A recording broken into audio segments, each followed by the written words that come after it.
அஸ்ஸலாமு அலைக்கும். இன்ஷா அல்லாஹ் இன்னைக்கு பார்க்க போற சப்ஜெக்ட் வந்துட்டு இருள்ல வெளிச்சம். அதை பத்தி என்னோட அண்டர்ஸ்டாண்டிங் குரானிக் வெர்சஸ் அதுக்கு ரிலேட்டடான ஒரு ஸ்டோரி சேர்த்து அந்த கண்டென்ட்டை பார்ப்போம் இன்ஷா அல்லாஹ். பிஸ்மில்லாஹிர் ரஹ்மானிர் ரஹீம். இன்னைக்கு நான் இப்ப பேச போற விஷயம் நம்ம எல்லாருமே லைஃப்ல ஒரு கட்டத்துல ஏதாவது ஒரு சமயத்துல நம்மளுக்கே சில தாட்ஸ் வந்திருக்கும். ஃபார் எக்ஸாம்பிள் வந்து எதனால எனக்கு இந்த விஷயம் நடக்குது, இல்ல வந்து சில விஷயத்த ஒரு ஹார்ட் டைமை நம்ம ஃபேஸ் பண்ணிட்டு இருக்கும்போது, ஒரு கஷ்டமான சூழ்நிலையில ஃபேஸ் பண்ணிட்டு இருக்கும்போது, இது என்ன முடிவில்லாமலே இருக்கே, எப்பதான் இதுக்கு ஒரு தீர்வு கிடைக்கும் அப்படிங்கிற மாதிரிலாம் நம்மளுக்கு தோணும். ஆஹ் இதுக்கெல்லாம் வந்து ஆன்சர் நம்மளுக்கு நம்மளோட அந்த ஹியூமன் வந்து எப்படி பொறுமை இழந்தவங்களா இருக்கும்னு சொல்லி குரான்ல அல்லாஹ் சொல்லி காட்டுறாங்க. ஸோ நம்மளோட அவசரத்துக்கு நம்ம முடிவை வந்து உடனே எனக்கு தெரியணும், இல்லை வந்து எண்ட் ஆஃப் த அதாவது டனலுக்கு கடைசியில என்ன வெளிச்சம் இருக்குங்கிறத நான் இப்பயே பார்க்கணும், தூரத்துல என்ன இருக்குங்கிறத எனக்கு இப்பயே அதுக்கான விடிவு கிடைக்கணும் அப்படிங்கிற மாதிரி நம்ம அவசரப்படுவோம்.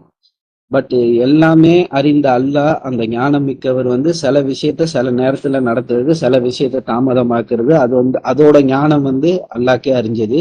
பட் ஆனா நம்பிக்கையாளரா இருந்தா நடக்கிறது எல்லாமே நம்மளுக்கு நல்லதா தான் இருக்கும் அப்படிங்கறத அல்லாஹ் நம்மளுக்கு குரான்ல சொல்லி காட்டுறாங்க. அதை பத்தி தான் இன்ஷா அல்லாஹ் இன்னைக்கு நம்ம பார்க்க போறோம். ஒரு ஃபர்ஸ்ட் இதை ஸ்டார்ட் பண்றதுக்கு முன்னாடி ஒரு சின்ன ஒரு ஷார்ட் ஸ்டோரியை சொல்லிட்டு அந்த கண்டென்ட் தான் மெயின். இதுக்கு இந்த இப்ப நான் பேச போற சப்ஜெக்டோட பேஸு. அந்த ஸ்டோரியை சொல்லிட்டு அதுக்கப்புறம் இன்ஷா அல்லாஹ் அந்த அதுக்கு ரிலேட்டடான விஷயத்த பார்ப்போம் இன்ஷா அல்லாஹ். ஒரு டிராவலர், ஒரு வழிபோக்கர் வந்து ஒரு டெசர்ட்ல நைட்ல நடந்து போயிட்டு இருக்காரு. வெளிச்சம் கொஞ்சம் கொஞ்சமா போய்கிட்டு இருக்கு. சுத்தமா ஒரு நேரத்துல வந்து ரொம்ப இருட்டாயிடுது. ஈவன் வந்து நிலா வெளிச்சம் கூட தெரியல. ரொம்ப கம்மியான வெளிச்சம். அது கூட என்னன்னா அவருக்கு கிளியரா விசிபிலிட்டி இல்லை. கொஞ்ச நேரம் கழிச்ச பிறகு பார்த்தா அந்த கும்மி இருட்டு, திடீர்னு காத்தடிக்கிறது, அதெல்லாம் வந்து அவருக்குள்ள ஒரு பயத்தை உண்டாக்குது, அவருக்குள்ள ஒரு பதட்டத்தை உண்டாக்குது. அவர் அப்படியே போயிட்டு இருக்காரு. கொஞ்ச நேரத்துல வந்து அவரோட ஓன் கையில உள்ள கை கூட பார்க்க முடியாத அளவுக்கு ரொம்ப இருட்டாயிடுது. அப்படியே நின்று சுத்தி முத்தியும் பார்த்துக்கிட்டு இருக்கும்போது கொஞ்சம் தூரத்துல ஏதோ ஒரு வெளிச்சம் தெரியுது, ஒரு சின்ன விளக்கு வெளிச்சம் மாதிரி. அது வந்து இப்ப விடியல் மாதிரியான படர்ந்த வெளிச்சம் மாதிரி இல்ல, இல்ல ரொம்ப ஒரு அதிகமான வெளிச்சத்தை கொடுக்கக்கூடிய விஷயமா ஒரு சின்ன வெளிச்சம் மாதிரி தெரியுது. ஸோ அந்த வெளிச்சத்தை நோக்கி போகும்போது ரொம்ப ஒரு வயசான ஆளு வந்து ஒரு சின்ன லேட்டன், ஒரு சின்ன ஒரு மெழுகுவத்தி மாதிரியான ஒரு சின்ன விளக்க கையில அந்த கூடு வச்சு இருக்கோம்ல, அந்த மாதிரியான ஒரு விளக்க கையில வச்சுக்கிட்டு நடந்து போயிட்டு இருக்காரு. அவரை பார்த்ததும் இந்த இந்த வழிபோக்கருக்கு வந்து சிரிப்பு தான். சிரிச்சுக்கிட்டு சொல்றாரு, இந்த இருட்டுல நீங்க இந்த சின்ன விளக்க வச்சுக்கிட்டு என்ன நீங்க இந்த டெசர்ட்டை கடந்து போயிட முடியும்னு நினைக்கிறீங்களா? நீங்க இந்த விளக்க வச்சுக்கிட்டு எப்படி உங்களால நடந்து போக முடியும் அப்படின்னு சொல்லி கேட்கிறாரு. அதுக்கு அந்த வயசான ஆளு சொல்றாரு, ரிப்ளை என்ன சொல்றாருன்னா, என்னால இந்த விளக்க வச்சுட்டு இந்த ஃபுல் டெசர்ட்டையும் என்னால வெளிச்சத்துல பார்க்க முடியாதுதான் வாஸ்தவம், கரெக்டு. ஆனா இந்த விளக்கால என்னால அடுத்த 2-3 ஸ்டெப்பு எங்க நான் வைக்கணும் அப்படிங்கிறத இந்த விளக்கு எனக்கு காட்டுது. எனக்கு அது போதும் நான் என்னோட வீடை போய் அடையிறதுக்கு அப்படின்னு சொல்றாரு. இந்த விஷயம் வந்து அந்த வழிபோக்கருக்கு மனசுல ஒரு ஊசிய குத்துற மாதிரி இருக்கு. எப்படின்னா இதே தான் நம்மளோட ஒவ்வொரு ஆளோட நிலைப்பாட. இன்ஃபேக்ட் இப்ப என்ன பர்சனலா இருக்குன்னா, எனக்கும் சில விஷயம் ஏதாவது ஹார்ட் டைமை ஃபேஸ் பண்ணிக்கிட்டு இருக்கும் போதோ, இல்ல வந்து லைஃப்ல எத்தனையோ நம்ம சிரமத்தை கஷ்டத்தை நம்ம ஃபேஸ் பண்ணி வந்திருப்போம். ஒரு அன்ஈசி சுச்சுவேஷனை ஃபேஸ் பண்ணி வந்திருப்போம். எல்லா நேரத்துலயும் வந்து நம்மளுக்கு என்னன்னா இந்த டெசர்ட் ஃபுல்லா வெளிச்சம் ஆகணும், வெளிச்சமா இருக்குன்னு இதை வச்சுக்கிட்டு அந்த அந்த மாதிரியான ஒரு விஷயம் தான் வரும். எனக்கு என்னன்னா எண்டு வந்து எனக்கு சீக்கிரமா எனக்கு ரிசல்ட் வந்து சீக்கிரமா வந்துடணும், நம்மலாம் எக்ஸாம் எழுதாமலே எனக்கு ரிசல்ட் கையில வந்துடணுங்கிற மாதிரி நம்மளுக்கு தோணும். பட் ஆனா அல்லாவோட சிஸ்டம் அப்படி கிடையாது. அல்லாவோட சிஸ்டம் எப்படிப்பட்டதுனாக்கா, குரான் அல்லாஹ் நம்மளுக்கு கையில கொடுத்துருக்காங்க. அதான் நம்ம விளக்குன்னு அந்த உதாரணம், அந்த மெட்டஃபோரை வந்து நம்ம அந்த வயசான ஆளு கையில வச்சிருக்காருல அந்த விளக்கு, அதை வந்து நம்ம குரான்னு எடுத்துக்கிட்டாக்கா, நம்ம குரான் அந்த டைம்ல அந்த ஹார்ட் சுச்சுவேஷன்ல என்ன பண்ணணும், நீ எப்படி நடந்துக்கணும், நீ எப்படி ஃபார் எக்ஸாம்பிள் வந்து நீ எக்ஸைட் ஆகாத, இல்ல வந்து நீ கோவப்படாத, இல்ல உனக்கு நல்ல விஷயம் நடக்கும்போது நீ ஆணவத்தோட உச்சிக்கு போயிடாதங்கிற மாதிரியான விஷயங்களை அல்லாஹ் நம்மளுக்கு குரான்ல கத்துக் கொடுக்குறாங்க. ஸோ நம்ம அடுத்த 3-4 ஸ்டெப் என்ன வைக்கணும் அப்படிங்கிறத இந்த குரான் மூலியமா நம்ம புரிஞ்சுக்கலாம். நம்மளுக்கு வந்து அந்த டனலோட கடைசியில வெளிச்சம் என்ன இருக்கு அப்படிங்கிறது நம்மளுக்கு தெரியாது. பட் ஆனா அடுத்த 2-3 ஸ்டெப்பு எப்படி வைக்கணும், அதே 2-3 ஸ்டெப்பா நம்ம மூவ் ஆகி போகும்போது இவென்ச்சுவலி கடைசியா முடிவு எங்கன்னா நம்மளோட வீடை போய் அடைஞ்சிருவோம் அப்படிங்கிறது தான் இந்த ஸ்டோரியோட கண்டென்ட். இதுல நம்ம பார்க்கும்போது குரானை அல்லாஹ் வந்து லைட்டுன்னு சொல்றாங்க. குரான் வந்து ஒரு வழிகாட்டி. இது வந்து இந்த ஸ்டோரி வந்து நிறைய விஷயத்துல வந்து நம்மளோட ரியாலிட்டி கூட இந்த குரானோட ஒத்து போகக்கூடிய விஷயமா இருக்கு. குரானை வந்து அல்லாஹ் லைட்டுங்கிறாங்க, வழிகாட்டிங்கிறாங்க. அதுக்கப்புறம் வந்து அதான் மெயின், அதான் லைட் அண்ட் வழிகாட்டின்னு சொல்றாங்க. இந்த கதையில வர இந்த தீமும் நம்ம குரானோட அல்லாஹ் கொடுக்குற டீச்சிங்ஸும் நிறைய வகையில நம்மளுக்கு ஒத்து போகக்கூடிய விஷயமா இருக்கு. குரான்ல அல்லாஹ் சொல்றாங்க, சூரா 5 வசனம் 15-16ல,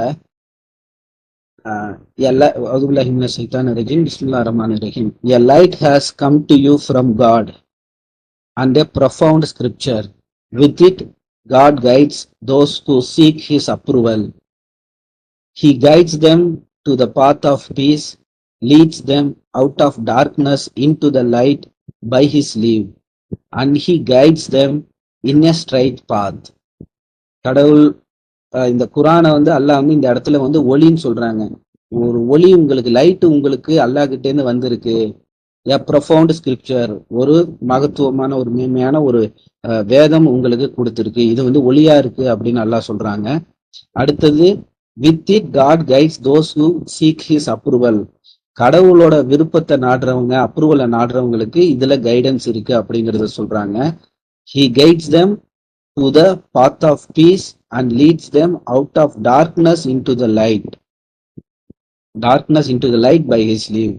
அது வந்து ஒரு சமாதானம், சாந்தியின் பக்கம் இந்த இந்த வேதம் வந்து வழி நடத்தக்கூடியதா இருக்கு. இருள்லேருந்து உங்களுக்கு வெளிச்சத்தின் பக்கம் இதை வழி காட்டக்கூடியதா இருக்கு இந்த வேதம் அப்படிங்கறத சொல்றாங்க. அப்புறம் இந்த வேதம் வந்து நேர்வழியின் பக்கம் அழைச்சிட்டு போகக்கூடியதா இருக்கு அப்படிங்கிறாங்க. ஸோ இந்த வசனத்திலேருந்து இந்த நம்ம கதையை நம்ம ஒத்து பார்க்கும்போது இந்த குரான் வந்து நம்மளுக்கு இந்த வெளிச்சமா இருக்கு அப்படின்னு சொல்றாங்கன்னா, இந்த குரான் வந்து நம்ம ஒவ்வொரு ஆளும் நம்ம எக்ஸ்பீரியன்ஸ் பண்ணியிருப்போம். சில நேரம் வந்து நம்ம மனசுல என்ன குழப்பம் இருக்கோ அதுக்கு ஆன்சர் பண்ற மாதிரியா அந்த குரான் வசனம் அந்த நேரத்துல நம்மள்கிட்ட டைரக்டா அல்லாஹ் பேசுற மாதிரியான ஒரு ஃபீல் கொடுத்துருப்போம். அது எல்லாருமே அதை எக்ஸ்பீரியன்ஸ் பண்ணியிருப்போம். ஏன்னா எனக்கு தெரிஞ்சு நான் டிஸ்கஸ் பண்ணது நம்ம ஃபேமிலி மெம்பர்ஸ் எல்லாருமே அதை எக்ஸ்பீரியன்ஸ் பண்ணியிருக்காங்க. ஸோ அப்படி நம்மள்கிட்ட இந்த குரானு நம்மளோட விஷயங்கள் எல்லாத்துக்கும் ஆன்சர் பண்ணக்கூடியதா இருக்கு. அது நம்ம கையிலேயே இருக்கு. இது நம்ம எந்த சூழ்நிலையா இருந்தாலும் அந்த சூழ்நிலையில நம்மளுக்கு சரியான வழிகாட்டியா இருக்கு இந்த குரான் அப்படிங்கிறத அல்ஹம்துலில்லாஹ் இதுல இருந்து நம்ம தெரிஞ்சுக்கிறோம். அடுத்தது, நம்ம லைஃப் அப்படிங்கறத வந்து இந்த ஸ்டோரியிலன்னு பார்க்கும்போது அந்த ஸ்டோரியில வர மாதிரி அந்த டார்க் டெசர்ட், ரொம்ப ஒரு கஷ்டமான சுச்சுவேஷனு, எந்த பக்கம் போறதுன்னு தெரியாம அந்த ஆளு டிராவலர் தவிக்கிறார்ல, அந்த மாதிரிதான் இந்த ஹோல் லைஃப்ங்கிறது. லைஃப்ல சில நேரம் வந்து நம்மளுக்கு ரொம்ப எல்லாமே ஸ்மூத்தா, எல்லாமே கன்வீனியன்ட்டா இருக்கிற சுச்சுவேஷனும் இருக்கு, எல்லாமே ராங்கா இருக்குது, எல்லாமே தப்பா போய்கிட்டு இருக்கு அப்படிங்கிற மாதிரியான சுச்சுவேஷனும் நம்ம ஒரு ஆளா நம்ம ஃபேஸ் பண்ணுவோம். ஸோ எல்லா நேரத்திலையும் அந்த லைட் அப்படிங்கிறது, இந்த குரான் அந்த வழிகாட்டிங்கிறது நம்ம கூட எப்பவுமே இருக்கு. நம்ம மனசு அதாவது ஒரு ஹோப்பை வந்து லூஸ் பண்ணிட வேணாம். நம்ம கையில நம்ம குரான் எப்பவுமே நம்ம கிட்ட இருக்கு. காட்ஸ் கைடன்ஸ் வந்து இந்த குரான்ல அல்லாஹ் சொல்றாங்கல்ல, நான் உங்களுக்கு வழிகாட்டியா இதை அமைச்சிருக்கேன், அதுக்கப்புறம் இது வந்து கலங்கரை விளக்கா இருக்கு அப்படிங்கறதெல்லாம் அல்லாஹ் உதாரணமா சொல்றாங்க. ஸோ இந்த கலைஞரை விளக்கு, இந்த கைடன்ஸுங்கிறது நம்ம கையில எப்பவுமே இருக்கு. நம்ம கவலைப்பட தேவையில்லை அப்படிங்கிறத பாயிண்ட் நான் சொல்றதுக்கு தான் இதை சொன்னேன். அடுத்தது சூரா 6:59 கடவுள் சொல்றாங்க, with him are the keys to all secrets, none knows them except he. So இந்த எல்லாத்தோட சீக்ரெட், எல்லாத்தோட ஆன்சர்ஸும் அல்லா கிட்ட இருக்கு.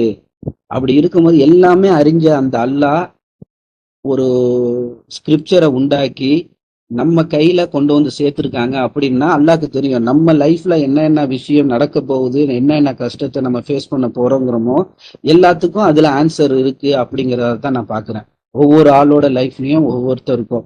ஸோ ஒவ்வொருத்தருக்கும் அந்த குரானே நம்ம கிட்ட பேசுற மாதிரி ஒரு வசனம் வரும். அந்த வசனத்தை நான் இதுல மறந்துட்டேன். ஒரு இடத்துல குரான்ல வரும்ல, நான் வந்து அல்லாஹ் கிட்ட இருந்து உங்களுக்கு நான் வந்திருக்கேன், உங்கள்கிட்ட நான் வந்திருக்கேன் அப்படிங்கிற மாதிரி குரான் நம்மள்கிட்ட பேசுற மாதிரி ஒரு வசனம் இருக்கு.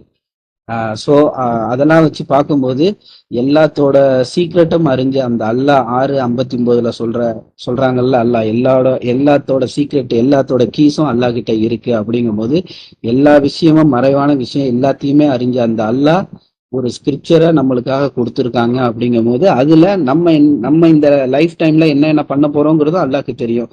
நம்ம என்னென்ன விஷயத்த கடந்து வர போறோம், நம்மளோட ஆரம்பத்திலேருந்து முடிவு வரைக்கும் அல்லாஹ்க்கு தெரியும். ஸோ நம்மளோட லைஃப்லயும் அது நம்ம லைஃப்ல ஃபேஸ் பண்ணக்கூடிய விஷயங்களுக்கும் அதுல ஆன்சர் இருக்கு அப்படிங்கிறத தான் நான் பார்க்குறேன். இன்ஷால்லா நம்ம எல்லாருமே நம்ம அதை பார்க்கும்போது ஒவ்வொருத்தரோட லைஃபுக்கும் ஒருத்தரோட சுச்சுவேஷனுக்கும் அந்த குரான்ல நம்மளுக்கு வழிகாட்டுதல், ஆன்சர்ஸ், பிளஸ் எப்படி சொல்றது, ஒரு நம்மளை ஒரு பீஸ்ஃபுல்லா ஆக்குறதுக்கான விஷயங்கள் குரான்ல கைடன்ஸ் எல்லாம் கொடுத்துருக்காங்க. அதுக்கப்புறம் சில நேரம் நம்மளுக்கு அதான் இப்ப அந்த டிராவலருக்கு தெரியுது இல்ல, நம்ம ஃபுல் பிக்சரை நம்மளால ஏன் பார்க்க முடியல, ஏன் நெக்ஸ்ட் ஃபோர்ஸ்ட் அதுக்காக தானே அவர் வந்து இந்த சிரிக்கிறாரு. அந்த வயசானவர் அந்த சின்ன விளக்க வச்சிருக்கும் போது, உன்னால இந்த ஃபுல் டெசர்ட்டே பார்க்க முடியாது, இந்த சின்ன விளக்க வச்சுக்கிட்டு எப்படி நீ உன் வீட்டுக்கு போவ அப்படிங்கிறது போது தான் நம்மளோட நார்மலா நம்மளோட மைண்ட் செட்டும் அப்படிதான். ஒரு விஷயம் வரும்போது ஃபுல் பிக்சர் நம்மளுக்கு இப்பயே தெரியணும், ஃபுல் பிக்சரோட ஆன்சர்ஸ் நம்மளுக்கு இப்பயே நம்மளுக்கு கடந்துடணும் அப்படின்னு நினைப்போம். பட் ஆனா வந்து லைஃப் அப்படி கிடையாது அப்படிங்கறத தான் நான் பாக்குறேன். எல்லா நேரத்திலயுமே வந்து நம்மளுக்கு ஃபுல் ஆன்சர்ஸ் உடனே கிடைக்காது. சில நேரம் தாமதமாகும், சில நேரம் நம்ம எதிர்பார்க்கறது வந்து நடக்காமலே அல்லாஹ் வைப்பாங்க. பட் ஆனா அல்லாஹ்வோட ப்ராமிஸ் என்னன்னா, எல்லாமே உங்க நல்லதுக்காக தான் நான் செய்யறேன். நம்பிக்கையாளரா இருந்தா உங்க நல்லதுக்காக தான், உங்களை ஒரு கஷ்டத்திலேருந்தோ இல்ல வந்து நம்ம கஷ்டத்துக்கு உள்ளாக்கப்படுவோம் அப்படிங்கிறதுல இருந்தோ நம்மளை காப்பாத்துறதுக்காக தான் அல்லாஹ் அதெல்லாம் செய்யறாங்க. சில விஷயத்த நம்ம கேட்கிற துவாவா இருக்கட்டும், அதை கபுலாவுக்கிறதும் அல்லாஹ் தான். இல்ல அது வேணான்னு அல்லாஹ் தடுக்கிறதும் சில விஷயம். நம்ம குரான்ல ஒரு வசனம் வரோமே, மனிதர்கள் வந்து தனக்கு நல்லதுன்னு நினைச்சு சில விஷயத்த கேட்பாங்க, ஆனா அது அவங்களுக்கு கெட்டதா வரக்கூடும் அப்படிங்கிற மாதிரி ஒரு வசனம் இருக்கும். ஸோ அல்லாஹ்க்கு எல்லாமே தெரிஞ்சதுனால நம்மளுக்கு எது நல்லது எது கெட்டதுங்கிறது அல்லாஹ்க்கு தெரியும். நம்ம நம்பிக்கையாளராக இருந்தா நம்மளுக்கு நல்லதை மட்டுமே தான் அல்லாஹ் அப்ரூவ் பண்றாங்க. அதுக்கப்புறம் நம்மளோட ஹார்ட்ஷிப்பு இல்ல வரப்போற கஷ்டம் அப்படிலாம் அதெல்லாம் வந்து நம்மளுக்கு முன்னாடியே தெரிஞ்சிருச்சுன்னா நம்மளோட ஆக்ஷன்ஸ் எந்த மாதிரி இருக்கும் கொஞ்சம் நம்ம இமேஜின் பண்ணி பார்ப்போம். ஃபார் எக்ஸாம்பிள் வந்து நம்மளுக்கு நெருக்கமானவங்க எல்லாருமே ஒரு நாள் மரணிக்க போறோம். நம்ம நெருக்கமானவங்க இந்த டேட்ல மரணிக்க போறாங்கிறது நம்மளுக்கு முன்னாடியே தெரிஞ்சிச்சுன்னா நம்மளோட ஆக்ஷன்ஸ் எந்த மாதிரி இருக்கும்? இல்ல வந்து நம்மளுக்கு நீ வந்து இவ்வளோ பெரிய ஹைட்டை இவ்வளோ பெரிய விஷயத்த நீ அச்சீவ் பண்ண போறேங்கிறது முன்னாடியே நம்மளுக்கு தெரிஞ்சிருச்சுன்னா நம்ம இப்பையிலேருந்தே வந்து நம்மளோட ஆக்ஷன்ஸ் எல்லாமே வேற மாதிரி இருக்கும். இல்ல வந்து ஏதாவது பெரிய அச்சீவ்மெண்ட் பண்ண போறோம், இன்னும் ஒரு 2 இயர்ஸ்ல வந்து நீ இந்த ஹைட்டை போய் ரீச் பண்ண போறோம் அப்படிங்கிறது நம்மளுக்கு முன்னாடியே தெரிஞ்சிருச்சுன்னா இப்பையிலேருந்தே நம்மளோட ஆக்ஷன்ஸ் எல்லாம் கொஞ்சம் கொஞ்சமா மாறிடும். நம்ம மற்றவங்கள்ட்ட பேசுற டோன் மாறும். இல்ல வந்து நம்ம ஈகோயிஸ்டிக்கா நடந்துக்க கூடியவங்களா மாறக்கூடும். ஏன்னா வந்து குரான்ல ஒரு வசனம் வருது இல்ல, மனிதர்களை அல்லாஹ் பிளஸ் பண்ணும் போது அவங்க நன்றி கெட்டவர்களாக மாறுறாங்க அப்படின்னு சொல்லி. அந்த மாதிரிலாம் நம்மளோட ரியல் கேரக்டர்ஸ்ல இருந்து, அதாவது நம்ம ரியல் கேரக்டர்ஸ் இந்த சென்ஸ் நம்மளுக்கு தெரியாது. பட் ஆனா நம்ம ஃபியூச்சர்ல நடக்க போறது தெரியாம ஹிடனா இருந்தாதான் நம்ம சரியா இருப்போம் அப்படிங்கிறது தான் என்னோட அண்டர்ஸ்டாண்டிங். நான் அப்படிதான் பாக்குறேன். ஃபியூச்சர்ல நடக்க போறதுலாம் நம்மளுக்கு தெரிஞ்சிருச்சுன்னா நம்ம ஒண்ணு ரொம்ப ஆக்ரோஷமானவங்களா, இல்ல ஒரு ஈகோயிஸ்டிக்கா மாறுவோம், இல்ல வந்து ரொம்ப ஒரு கேர்லெஸ்ஸா, இல்ல அஹ், ஒரு எப்படி சொல்றது ரைட்டியஸா இருக்க மாட்டோம் அப்படிங்கிற மாதிரி தான் எனக்கு தோணுச்சு. அதான் சொன்னேன். அப்புறம் சூரா 2 வசனம் 216. அதான் இப்ப ஏற்கனவே நம்ம வசனம் ஒரு எக்ஸாம்பிள் சொன்னோம். யூ மே லைக் சம்திங், அது வந்து உங்களுக்கு நல்லது இல்லாத விஷயத்த, இந்த சூரா வசனத்தை படிக்கிறேன். You may dislike something that is good for you and you may like something that is bad for you. God knows while you do not know. உங்களுக்கு நல்லது நட நல்லதா இருக்கக்கூடிய விஷயத்த நீங்க மேபி டிஸ்லைக் பண்ணலாம், வெறுக்கக்கூடும். அதே மாதிரி நீங்க விரும்புற விஷயம் உண்மையிலேயே உங்களுக்கு கெட்டதா இருக்கக்கூடும். கடவுள் எல்லாத்தையும் அறிஞ்சவங்களா இருக்கேன் அப்படிங்கிறத சூரா 2 வசனம் 216 சொல்றாங்க. அதுக்கப்புறம் இன்னொரு இடத்துல அல்லாஹ் சொல்றாங்க,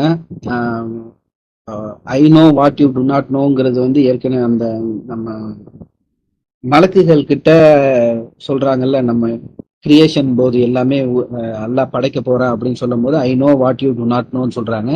அதேதான் ஈவன் அது வந்து இப்பயும் அப்ளிகபிள் தான் ஆகும். சில நம்ம அல்லாஹ்க்கு நம்மளுக்கு நம்ம அறியாத விஷயம் எல்லாமே அல்லாஹ் அறிஞ்சிருக்காங்க. இது நம்ம நல்லதுன்னு நினைக்கிறது வந்து நடக்காம போச்சுன்னா அதுதான் நம்ம புரிஞ்சுக்கணும். God knows what I do not know. கடவுளுக்கு தெரியும், என்னோட விஷன்ல எனக்கு இது நல்லதுங்கிற மாதிரி தெரியுது, பட் ஆனா அது நல்லது இல்ல அப்படிங்கிற மாதிரி தான். இப்போ ஃபார் எக்ஸாம்பிள் சொல்லணும்னா, இப்ப ஒரு இப்ப திடீர்னு இப்ப இந்த எக்ஸாம்பிள் எனக்கு தோணுது, இது எந்த அளவுக்கு ரிலேட் பண்றதுன்னு தெரியல. சில டேப்லெட்ஸ் எல்லாம் வந்து நம்ம டேப்லெட்ஸா இருக்கட்டும், இல்ல வந்து நம்ம ஏதாவது நம்ம வாயில போட்டாக்கா ஹார்ம்ஃபுல்லா இருக்கிறத வந்து கீப் ரீச் அவுட் ஆஃப் சில்ட்ரன்னு சொல்லிட்டு பின்னாடி ஒரு டேக் போடுவாங்க. பட் சாதாரணமா டேப்லெட்ஸ் எல்லாம் எழுதியிருப்பாங்க. சின்ன பசங்கள் கை, அதாவது சின்ன பசங்களோட ஆக்சஸ் இல்லாத இடத்துல கொஞ்சம் கொஞ்சம் உயரமா இல்ல சின்ன பசங்களால ஈஸியா அதை எடுக்க முடியாத இடத்துல வைங்க அப்படின்னு போட்டிருப்பாங்க. காரணம் என்னன்னா, சின்ன பசங்கள் தெரியாம அதை எடுத்து வாயில போட்டுட்டாங்கன்னா அது அவங்களுக்கு கேடு விளைவிக்கக்கூடியதா இருக்கும். சில சில டேப்லெட்லாம் பாக்குறதுக்கு அப்படியே சாக்லேட் மாதிரியே, இல்ல ஈவன் ஜெம்ஸ் மிட்டாய் மாதிரியே சில டேப்லெட்ஸ் இருக்கு. ஈவன் நான் சின்ன பிள்ளையில அதே மாதிரி ஜெம்ஸ் மாதிரியே இருக்கிற மிட்டாயை வந்து ஜெம்ஸ் நினைச்சு எடுத்து நான் வாயில போட்டிருக்கேன். அதுக்கப்புறம் கசக்குதுன்னு துப்பியிருக்கேன். இது வந்து அதே மாதிரிதான் நம்ம லைஃப்ல வந்து சில விஷயம் நம்ம வந்து நல்லா இருக்கு, அட இது நல்லா தானே இருக்கு அப்படிங்கிற மாதிரி நம்மளுக்கு தோணும். பட் ஆனா அது நல்லது இல்ல அப்படிங்கிற அறிவு வந்து நம்மளுக்கு அந்த நேரத்துல நம்மளுக்கு எப்படி அது ஸ்ட்ரைக் ஆகாது. அதான் கடவுள் சொல்றாங்க, நீங்க நல்லதுன்னு நினைப்பீங்க, அது மேபி உங்களுக்கு கெட்டதா இருக்கும் அப்படின்னு சொல்றாங்க.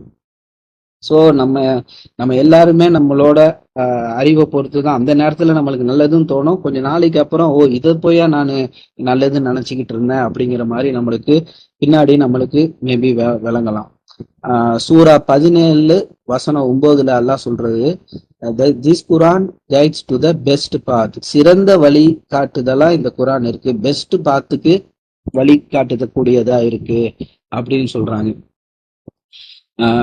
குரான் வந்து கடவுளை மட்டும் வணங்குங்க அப்படிங்கிறது வந்து ஒரு பெஸ்ட் பாத்துன்னு சொல்லுது. அப்புறம் தொழுகையை நிலைநாட்டுங்க, ட்ரூத்ஃபுல்லா உண்மையானவர்கள் ஆயிருங்க, பேஷண்ட் பொறுமையாளரா இருங்க, அதுக்கப்புறம் கிவ் சேரிட்டி, தர்மம் கொடுக்க தர்மவான்களா இருங்க, அவாய்ட் அரகன்ஸ், ரொம்ப கடுகடுப்பான இல்ல வந்து கோவத்தோட நடந்துக்க கூடிய ஆளா இருக்காதீங்க அப்படின்னு நல்லா அட்வைஸ் பண்றாங்க. அப்புறம் அவாய்டு இன்ஜஸ்டிஸ், அநீதி பக்கம் நிக்காதீங்க. அப்புறம் ரிமெம்பர் காட், கடவுளை நினைவு கூறுங்க. ரிப்பன்ட் சின்சியர்லி, முழு மனசோட அல்லாட்ட பாவ மன்னிப்பு கேளுங்க. இதெல்லாம் தான் குரான்ல வந்து பெஸ்ட் பாத்துன்னு சொல்றாங்க. இந்த ஆக்ஷன்ஸ் எல்லாம் இந்த ஆக்ஷன்ஸ் எல்லாம் நம்ம அல்ஹம்துலில்லாஹ் நம்ம தொடர்ந்து செஞ்சுக்கிட்டு இருக்கோம். தொடர்ந்து பாவ மன்னிப்பு கேட்கிறோம், அல்லாட்ட துவா கேட்கிறோம், எல்லாமே பண்றோம். அதே நேரத்துல மிஸ்டேக்ஸையும் நம்ம ரிப்பீட்டடா பண்றோம். அதை எல்லாத்தையும் நம்ம அந்த விஸ்டம் நம்மளுக்கு வேணும். நம்ம தப்பு பண்றோம் அப்படின்னு நம்ம புரிஞ்சுக்கிறதே ஒரு பெரிய விஸ்டம். எத்தனையோ பேர் வந்து தப்ப வந்து நியாயப்படுத்த கூடியவங்களாவும் இருப்பாங்க. நான் வந்து இந்த என் மேல தப்பு இல்லை, என்ன தப்பு செஞ்சாலுமே அது தப்பு இல்லைன்னு ஞாபகப்படுத்தக்கூடியவங்களாவும் இருப்பாங்க. பட் தான் செஞ்ச தப்பை நம்ம தப்புன்னு உணரக்கூடிய அறிவாளந்து எல்லாம் நம்மளுக்கு கொடுத்ததுக்கு நன்றி செலுத்துவோம். இன்னும் நம்மளுக்கு அறியாம நம்மள்ட்ட இருக்கிற தப்பையும் நம்ம அறிஞ்சிக்கிறதுக்கு இன்ஷா அல்லாஹ்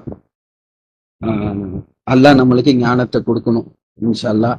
அடுத்தது சப்மிஷன், முழு சப்மிஷன் அப்படின்னு நான் எப்படி பாக்குறேன்னாக்கா, எப்படி அந்த அந்த வயசானவர் கையில அந்த விளக்க வச்சுட்டு எனக்கு வந்து எனக்கு முன்னாடி உள்ள அந்த 4-5 ஸ்டெப்பு தெரிஞ்சா போதும், நான் என் வீடை போய் அடைஞ்சிருவேன் அப்படின்னு அப்படின்னு அந்த நம்பிக்கையோட எப்படி சொன்னாரோ அதே மாதிரிதான் நம்ம கையில இந்த குரான் இருக்கு. இந்த குரான் அந்த கரண்ட் மொமெண்ட்டை அந்த அட் த டைம் நம்ம ஏதாவது நம்ம கஷ்டப்படுறது இல்ல சிரமப்படுறது ஈவன் கோபமா இருக்கிற அந்த நேரத்துல நம்மளுக்கு வழிகாட்டக்கூடியதா சில வசனங்கள் ஞாபகம் வரும். கோபத்தை கட்டுப்படுத்துங்க, இல்ல பொறுமையாளர்களோட அல்லாஹ் இருக்காங்க, இந்த மாதிரியான விஷயங்கள் நம்ம ஞாபகம் வரும்போது நம்ம அதை சரி செஞ்சுக்கிட்டோம்னா நம்ம அந்த கரெக்டான நெக்ஸ்ட் 4 ஸ்டெப்ஸை நம்ம கரெக்டா வைக்கிறோம் அப்படிங்கிற மாதிரி தான் நான் பாக்குறேன். அதையே நம்ம கண்டினியூவஸா நம்ம செஞ்சுக்கிட்டு இருக்கும்போது நம்ம வீடை போய் அடைஞ்சிருவோம். அதுதான் ட்ரஸ்ட். அதாவது சப்மிஷனுங்கிறது என்னன்னா, எனக்கு அல்லாஹ் கொடுத்த இந்த குரான் இருக்கு, அல்லாஹ் மேல எனக்கு முழு நம்பிக்கை இருக்கு, நான் என்னோட வீடை போய் அடைஞ்சிருவேன் அப்படிங்கிறது. அடுத்தது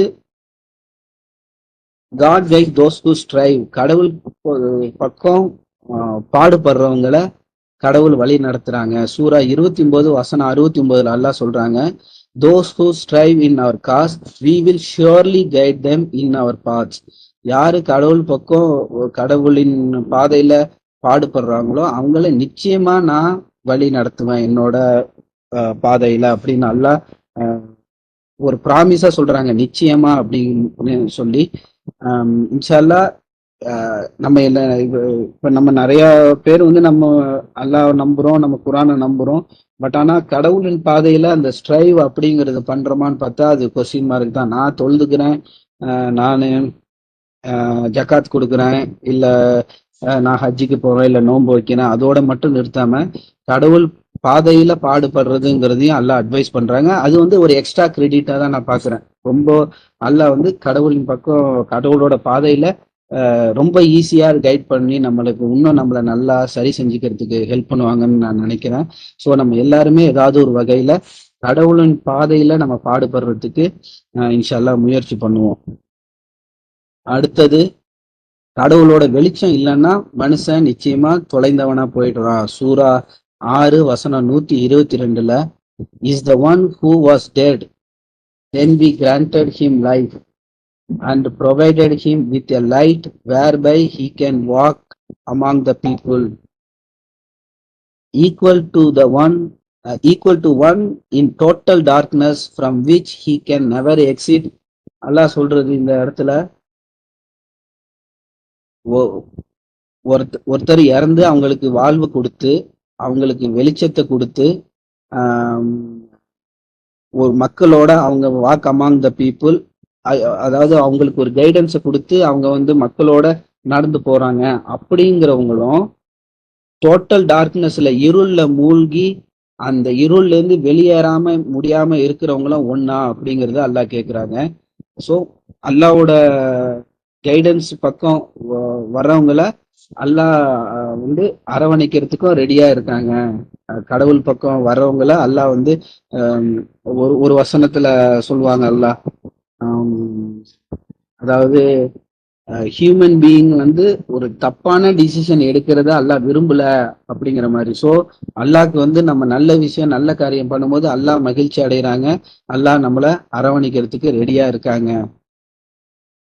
அப்புறம் சூரா 39 வசனம் 22 if God renders one's heart content with submission he will be following a light from his lord. நம்ம மனசை வந்து ஒரு அடிபணிதல் திருப்தி அடைய கூடிய மனசா அல்லாஹ் மாத்திட்டாங்கன்னா அவங்கதான் வெளிச்சத்தை ஃபாலோ பண்றாங்க, கடவுளோட ஒளியை ஃபாலோ பண்றாங்க அப்படிங்கிறது இந்த வசனத்துல அல்லாஹ் சொல்றாங்க. சூரா 65 வசனம் 3 whoever trust in God he suffices him. கடவுள் போதுமானவர். யாருக்குன்னா கடவுள் மேல நம்பிக்கை வைக்கிறவங்களுக்கு. if this Quran guides to the best path, சிறந்த வழி பக்கம் இந்த குரான் வழி காட்டக்கூடியதா இருக்கு அப்படிங்கறத பாக்குறோம். ஸோ நம்ம எல்லாருமே ஹார்ட் டைமை இருளை ஃபேஸ் பண்ணும்போது இந்த குரான் வழிகாட்ட ரெடியா இருக்கு. நம்ம இந்த குரானை நம்ம திருப்பி பார்க்கறதுக்கு நம்ம போனோம்னா நம்மளுக்கு ஈஸியா அந்த இருள்ல இருந்து நம்ம வெளியே வந்துருவோம். இவென்ச்சுவலி நம்ம வீடு அடைவோம். வீடுங்கிறது நான் இப்ப சொல்றது வந்து மறுமையில எல்லாருமே போய் சேரக்கூடிய அல்லாஹ் கிட்ட போய் அடையிற அந்த சொர்க்கமா இருக்குன்னு இன்ஷா அல்லாஹ். அதுக்கு எல்லாரும் துவா செய்வோம், முயற்சி பண்ணுவோம். அல்ஹம்துலில்லாஹ். முடிச்சுக்கிறேன். அஸ்ஸலாமு அலைக்கும்.